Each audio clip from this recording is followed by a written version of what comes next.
4 months ago, I sold my house and I moved to Thailand. And since then, I've had a lot of people message me saying they want to do the same thing, but they're either scared or fearful about doing so because they've never done anything like that before. And it's totally understandable, but that doesn't have to be the case.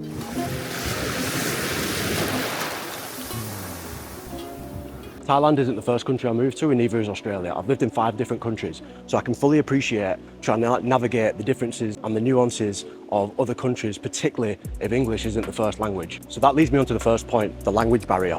Even though they speak a different language over here, English is an international language. There's people here traveling from all over the world, you know, Russia, France, you name it, they're here. And they don't communicate in their language, they all communicate in English to the Thai people, whether it be in a restaurant, in a supermarket, at the doctors, etc. So if you're coming here and English is your first language, you've already got a step ahead of everybody else. And look, it's 2025 as well. There's so many apps out there. If you're going to come over to a country where you don't speak the language, just download Google Translator. If you find yourself in a bit of a pickle or you really need to communicate a particular point and it's not getting across, then just go on Google Translate. You can speak into it and it will translate it into any language that you want, and you can just show them the text on screen. That's how I've navigated it. But for the most part, I've very rarely had to do that. Even at things like doctors, hospitals, general stores, people speak a good level of English, and at most things like doctors and hospitals, they'll advertise they have English speaking doctors and nurses, etc. to help you.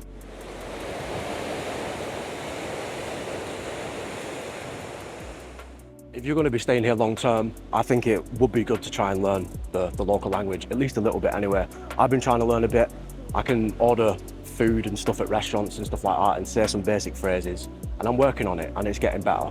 But I think it just goes a long way with the locals if they can see that you're trying to learn their language. I think they appreciate it a little bit, as opposed to you just going everywhere just trying to speak English and not trying to speak the local language. Sawasdee krab. Sabai di mai krab. Au cappuccino lon nung krab. Ma wang krab. The next point is trying to navigate the visa system and the immigration system. This can be a little bit tricky, but try not to overthink it and just go through it in a logical process. Depending on how long you want to come to Thailand, there's various different visas that you can apply for. They're going to have different requirements. You're just going to have to go onto the visa that you want and check the requirements and see if you can meet them. Note down the ones that you don't meet and see if you can change your circumstances in order to meet them. Some of the things that you might be asked to get are a proof of balance of a certain amount, depending on what visa you want. It might be something like $600, or for something like a 5-year DTV, it might be upwards of 24,000 Australian dollars. Oh my God! But you need to see the particular visa that you want. And a big one when it comes to visas and immigration, don't try and do it dodgy, don't even try and do it in a grey area. Otherwise, you're just lining yourself up for a potential failure and actually a potential fine and jail time. This is my opinion. Do it properly or don't do it at all. It's not worth the risk, is it? So this leads me nicely into the next one, which is learn the local laws, because there is plenty of things over here that people might try and offer you through realistically legitimate places, like for example pharmacies, that are not actually properly legal. And if you get caught with it, you can get done for it. You can get fined or sent to jail. So make sure you're up to date on what is legal and what is not. Otherwise, you might find yourself in a bit of a sticky situation. And this is the same thing when it comes to scooters and vehicles. I'm currently renting a scooter. I've also rented a car before when I was up in Chiang Mai, and not once have they asked me for a driver's license. I have a Thai driver's license, both car and motorbike, so that's okay. But they've not asked for it, and they will rent out vehicles to people who don't have a Thai license, don't have an international license, and don't even have a license back in the home country. Something you really need to be aware of, because if you get pulled over, and more than likely you will, especially if you come into some like a tourist hotspot like Phuket. I've been pulled over 5 times. If police see you without a helmet, they may or may not pull you over, but they do pop-up checkpoints. I got pulled over at one last night, and it was just a pop-up checkpoint. They pulled me over with a bunch of other foreigners. They were looking for like e-cigarettes, vapes, drugs, people without a license, people without a helmet, etc. I was all right because I had a Thai license, I was wearing a helmet, I didn't have anything dodgy on me, so I was on my way pretty quickly. But there was a lot of people there who weren't wearing helmets, who were getting a fine, who also didn't have a license, who were getting fined. So you need to be aware, just because you get rented a vehicle doesn't mean it's legal. And as well, if something happened, you for instance have like a motorbike crash or a scooter crash, even if you've got travel insurance, you're not legally licensed, so they can void it. So you'd be up for even more money, medical bills. And if you have a crash with somebody else, you'd be paying for their bike as well.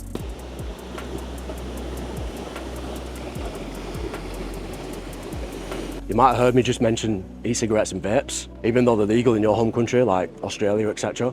Illegal over here. Like, people still do have them. I've seen them around, but when you get caught with it, then you're gonna get fined, it'll get confiscated. I'm not trying to say this to like put you off or anything. I'm just saying it so like you're aware, because these are easy, simple things that not everybody knows about, and they can catch you out. And if you're ever unsure of anything, just don't do it. All right, what's the payment system like here? It's a bit of a mixed bag. A lot of the big places, like big shopping centres and stuff like that, them places will take card most of the time. There's also another thing called a QR code. You've probably seen these QR codes in your home country. Maybe they have the QR code payment system there, maybe they don't. All it is really is linked to a bank account, or there are some apps that you can download. I'll put some links to these in the description if you want to check them out. And this is basically a QR code that you scan with the app, and then it allows you to pay through that. Similar to card, same but different. But a lot of the smaller vendors, even if they have the QR code, if you don't have a Thai bank, which most people don't, it's quite hard to get hold of. Even on a 5-year visa, I can't get one. A lot of the vendors, it's not a business QR code, they have a personal QR code. And in that instance, the apps won't let you pay, which is just a bit of an inconvenience. This is what I do. I have cash on me, and then I always try and pay by card or with the QR code. And if I can't do that, then I'll use my cash. And on from this, exchanging currency. Best currency exchange rates I've found, where I've dodged fees, and just for absolute ease, because I can do it in seconds, is by using an app called Wise. I'll also leave a link in the description for this, but you essentially just download this app, and then you can link it to your bank account. So you can transfer it, for example, from my Australian bank account to this app, free of charge, and it is done in seconds, 2 to 3 seconds, it's in the account. Then you've got Australian dollars, or whatever your home currency is, in this Wise app, and then you can convert it to whatever currency you want, not even just Thai baht, but you can transfer it to USD, rupees, whatever, you name it. And with this app, you can get an electronic card that you have on your wallet, say for instance on your iPhone. If you can pay by card, you can just use that electronic card, tap and go. And you can also have the option for about $6, they'll send you a physical card. So you can also use that to tap and go. And you can also use that to withdraw the money from the app at an ATM. And this way you don't get hit with international transaction fees and stuff like that, like for instance Commonwealth Bank do. They charge you something like $15 for an international transaction fee. It's bullshit. What's the transport system like? What's it like getting around? For example, in Australia you have something called Uber. Yeah, they have the same thing over here, except it's called Grab, or there's also one called Bolt. They're both the same thing, just a slight variation in prices sometimes. You can order scooter taxis, which is probably something you don't have in your home country, but they also do normal taxis like cars, minibuses, etc. You can also order takeaway food on these apps, and even stuff from general stores. So if you ever can't find anything, go on to Grab, search for it, and you might even just be able to get it delivered. Thailand, it's got buses, got trains, you know, internal flights, and you go through the same process of booking it. If you want to book a flight, you go onto a flight booking website. You can use Skyscanner, you can use trip.com, booking.com, all them, it's all the same shit. Now, obviously Thailand is a massive country, so in large cities and towns, it's relatively easy. But like anywhere, if you go into the rural areas, the infrastructure isn't as good. There may not be a train station, there may not be taxis on these apps that will come out to that area. Bus routes, maybe, maybe not. So if you're planning on going to a rural area, then definitely plan ahead. But other than that, you'll be absolutely fine.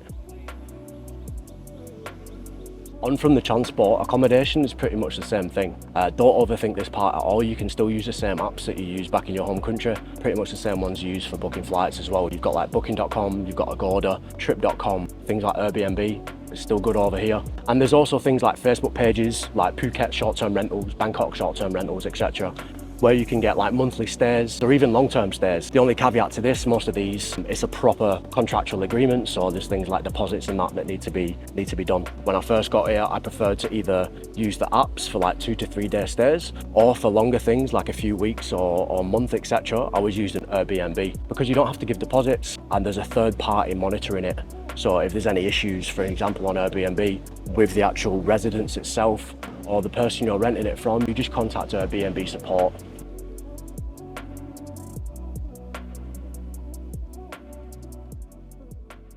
Big question that I get asked is Thailand safe? And I'm not going to sit here and say there's not crime. I mean, if there wasn't any crime, they wouldn't have jails, would they? I've not seen any crime happen whatsoever. A point to note, in Australia, you know what people are like with road rage and stuff like that. There's always somebody having a go at somebody. I mean, it will have happened to you plenty of times, I'm sure of it. It's happened to me plenty of times. Maybe I'm just a shit driver, I don't know. I've not seen that in Thailand.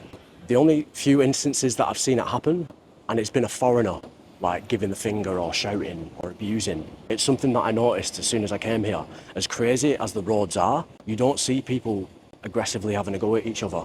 It's just not a thing. Do they get pissed off at each other? Yeah, I'm absolutely sure they do. But they don't show it.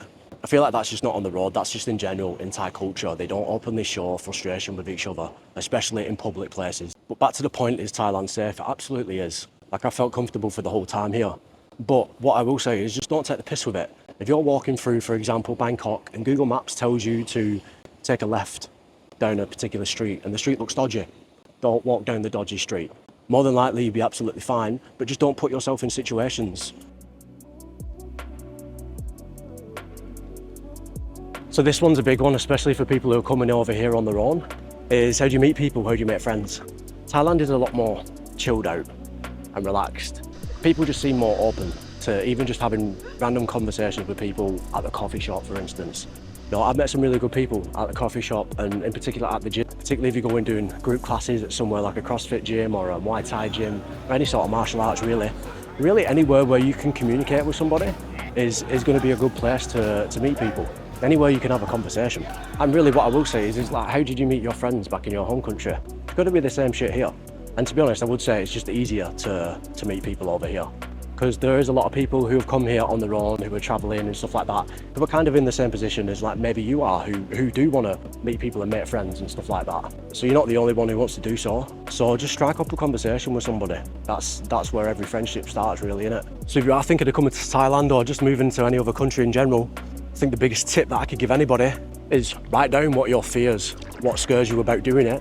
Write it down in a list and go through it methodically and disprove it. And I think you'll find a lot of them things on the list are not worth worrying about. And hopefully I've answered a lot of these. If there's anything I've not answered, and I'm sure there is, put it in the comments, I'll reply to you. And maybe I'll even group some together and do another video on it. So don't forget to check the description for all the links I mentioned in the video, and I'll see you on the next one.